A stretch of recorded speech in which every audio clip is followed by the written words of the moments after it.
سبق کو، سبق نمبر 12 میں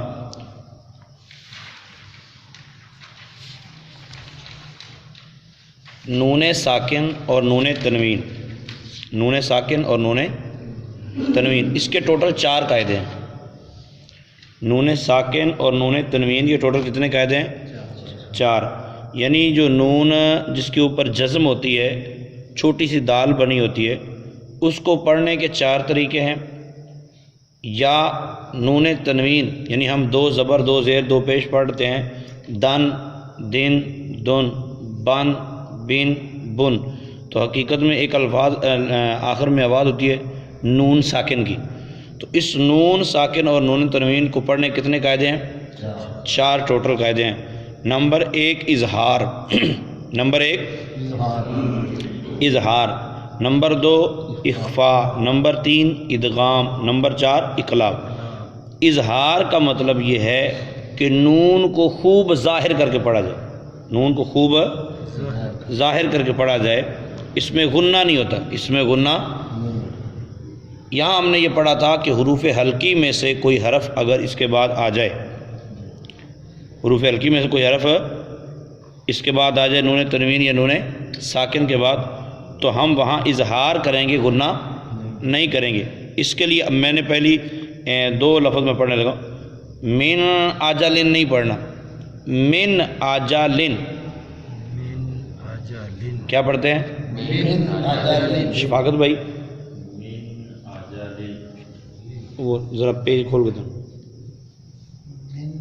وہ آپ قاعدہ پکڑ لینا، رانا صاحب کو یہ دے دیں، یہ والا رانا صاحب کو دے دیں۔ من آجالن، ہم اس کو یوں نہیں پڑھیں گے، من آجالن نہیں پڑھیں گے۔ کیوں نہیں پڑھیں گے؟ اس لیے کہ حروف حلقی میں سے حرف آ گیا ہے نون ساکن کے بعد۔ اسی طرح من ہادن، من ہادن نہیں پڑھیں گے، من ہادن، یہاں نون ساکن پہ اظہار ہو رہا ہے، نون ساکن پہ اظہار ہو رہا ہے۔ آپ دونوں ایک ہی رکھ لیں، شفاقت بھی وہی رکھ لیں آپ کٹھے، ٹھیک ہے۔ اس کے بعد دوسرا تھا اخفاء کا، دوسرا قاعدہ کون سا؟ اخفاء کا۔ اخفاء کا مطلب کیا ہے کہ اس میں غنہ کر کے پڑھیں گے، کیا کر کے پڑھیں گے؟ غنہ کریں گے، چھپائیں گے، حرف کو نون کو چھپائیں گے، ٹھیک ہے، غنہ کریں گے۔ اور حروف اخفاء 15 ہیں، حروف اخفاء وہ بھی دیے ہوئے ہیں، یہ سرخ رنگ کے ہیں، وہ کس طرح کے ہیں؟ سرخ رنگ۔ اب مطلب یہاں آپ نے کیا کرنا ہے؟ غنہ کرنا ہے۔ فمن تبع،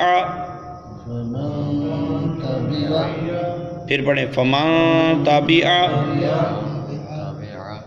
من ثمرات من جوع، یہ ہم نے پڑھا تھا، ٹھیک ہے۔ 2 قاعدے ہم پڑھ چکے تھے۔ 14 نمبر سبق میں ہم آئے تھے آخری 2 قاعدے پڑھنے۔ وہ 2 قاعدے یہ تھے کہ ایک ادغام کریں گے، یعنی نون ساکن کو آپ بعد والے حرف میں چھپا دیں گے، بعد والے حرف میں چھپا دیں گے۔ اور وہ کب ہوگا؟ جب نون ساکن یا نون تنوین کے بعد، نون ساکن یا نون تنوین کے بعد حروف یرملون میں سے کوئی یاد ہے؟ حروف یرملون، یرملون کا مطلب کیا ہے؟ یا را میم لام واو نون، یرملون، ان میں سے کوئی حرف نون ساکن یا نون تنوین کے بعد آ جائے، وہاں ہوتا ہے ادغام۔ کیا ہوتا ہے؟ را اور لام میں بغیر غنہ کے ہوتا ہے، اور باقی 4 حروف میں غنہ کے ساتھ ہوتا ہے۔ اس کی مثال من یقول، دیکھیں نا، اب میں اب یا پڑھ رہے ہیں، اب نون واضح نہیں ہو رہا، من یقول من ورق الجنۃ من یوم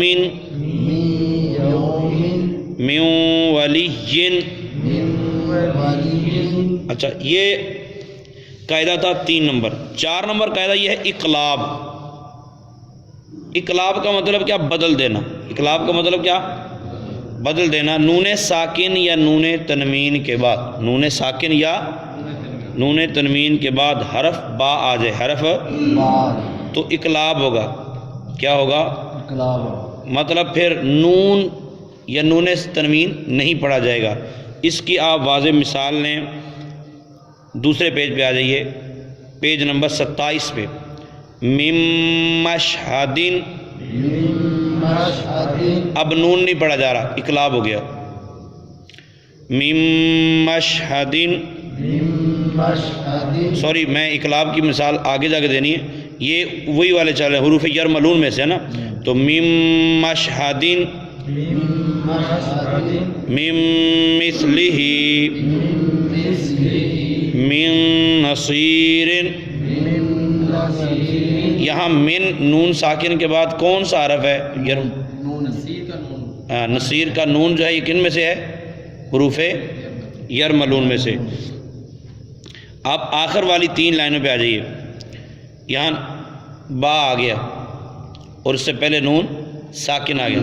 اب ہم پڑھیں گے مم بعدی. من بعد نہیں پڑھیں گے، من بعد. نون کو نون نہیں رہا، نون کو میم سے تبدیل کریں گے، نون کو میم سے تبدیل کر دیں گے. اسی کا نام اقلاب ہے، اقلاب کرتے ہیں ہم. مم بعدی، یہ قاعدہ آج ہم نے پڑھا ہے، لیکن اس قاعدے کے بغیر بھی ہم اس کو ایسے ہی پڑھتے ہیں.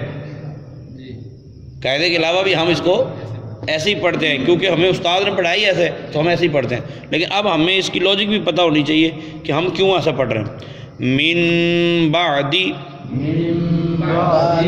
من بقلہا انبئہم، اصل میں ہے انبئہم، انبئہم، لیکن ہم اس کو انبئ نہیں پڑھ رہے. کیوں کہ با آ گیا نون ساکن کے بعد. انبئہم، انبئہم لَيُنبَذَنَّ. اسی طرح مثال جو پیچھے تیسرا قاعدہ گزرا تھا نا کہ را اور لام میں بغیر غنہ کے ادغام ہوتا ہے، را اور لام میں بغیر غنہ کے ادغام. اس کی دوسری لائن دیکھیے گا، پیج کی، اسی پیج کی 27 نمبر پیج کی دوسری لائن. اصل میں ہے من ربی کا. کیا لفظ ہے؟ من ربی کا. اب نون جو ہے یہ ہے ساکن، اس کے بعد حرف جو ہے را، یہ ہے یرملون میں سے. کن میں سے؟ یرملون میں سے. اب ہم نے کرنا ہے ادغام. مر ربی کا. اب ہم اس کو بھی یوں بھی پڑھیں گے مر رب، کیونکہ یہاں غنہ نہیں ہوگا، یہاں غنہ نہیں ہوگا. مر ربی کا، مر ربہم، من لدنہ یکن لہ. اب ہم پڑھتے قل هو اللہ احد اللہ الصمد لم یلد ولم یولد ولم یکن لہ.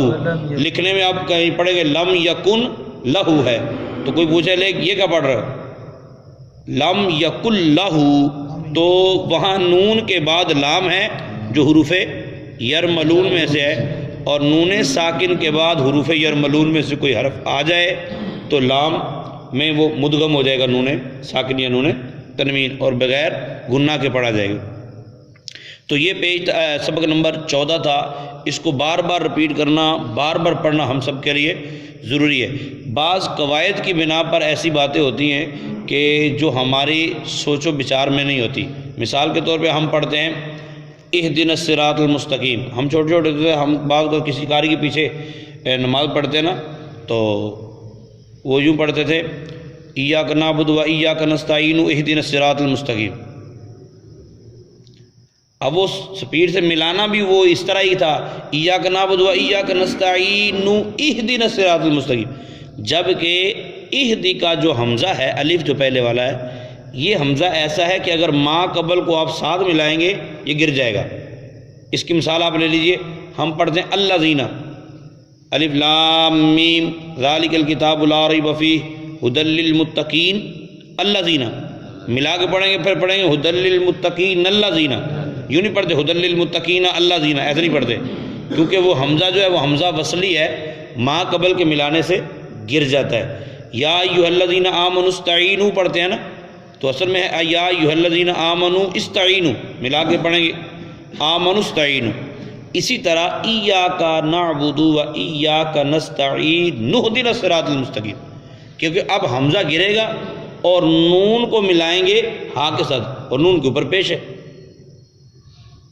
تو یہ قواعد ہوتے ہیں جس کی بنا پر بات چیزیں ذہن میں نہیں رہتی۔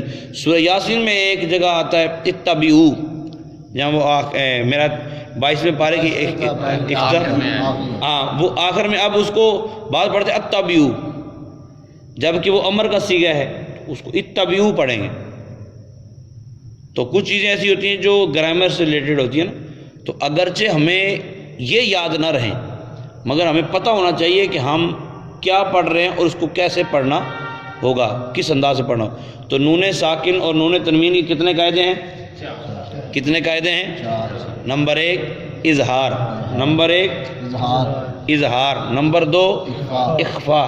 اظہار اور اخفاء، اظہار مانا ظاہر کرنا، اخفاء مانا چھپانا، ٹھیک ہے؟ اظہار اور اخفاء، اظہار میں گناہ، اخفاء میں گناہ ہے، ٹھیک ہے؟ پھر تیسرا قاعدہ ہے ادغام کا، تیسرا قاعدہ ہے ادغام کا، اور وہ ہوتا ہے حروف یرملون میں جاری۔ چوتھا قاعدہ ہے اقلاب، وہ کس میں جاری ہوتا ہے؟ با میں۔ کہاں پہ جاری ہوتا ہے؟ با میں، جی۔ تو وہ نون ساکن جو ہے وہ میم میں تبدیل ہو جاتی۔ اللہ تعالیٰ کی بارگاہ میں دعا اللہ تعالیٰ ہم سب کو نبی پاک صلی اللہ علیہ وسلم کے توسط سے قرآن پاک کو صحیح انداز سے پڑھنے کی توفیق عطا فرمائے، آمین بجاہ النبی الامین۔ 27 پیج پہ جو نا یہ ہے کتابیں، اس کو اگر ہم وقفہ کر لیتے ہیں جیسے اصل میں وقف کی بھی کتابہ نہ، اگر اس کو کتابن پڑھیں گے پھر نہیں، کتاب نہیں پڑھیں۔ جب ہم وقف کرتے ہیں نا، وقف کی صورت میں 2 زبریں جہاں ہوں گی وہ الف میں تبدیل ہو جائے گی، کتابہ۔ نہیں، یہاں پہ اگر سانس ٹوٹ جاتے ہیں انسان تو کتابہ بس ٹھیک، اور اگر کتابیں یل نہیں ممکن ہی نہیں، ٹھیک ہی نہیں نا۔ وقف کرنا ہے کتابہ پہ 2 زبریں ہیں تو الف میں تبدیل ہوگا۔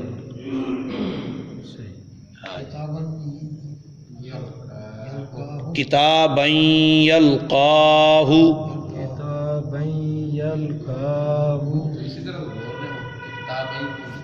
وقف نہیں نہ کر، وہ کہہ رہے ہیں وقف بھی اس طرح کریں۔ وقف کی صورت یہ ہوگی کتابا یلقاہ، لیکن یہاں وقف کرنا بھی درست نہیں اس طرح، ٹھیک ہے؟ اگر سانس ٹوٹ جاتا ہے تو یہاں اس کو کتابا پڑھ کے پھر پیچھے سے ملا کے پڑھیں گے کتابا یلقاہ، جی اس طرح پڑھیں۔ اللہم صلی علی سیدنا و مولانا محمد مبارک وسلم وصلی علیہ۔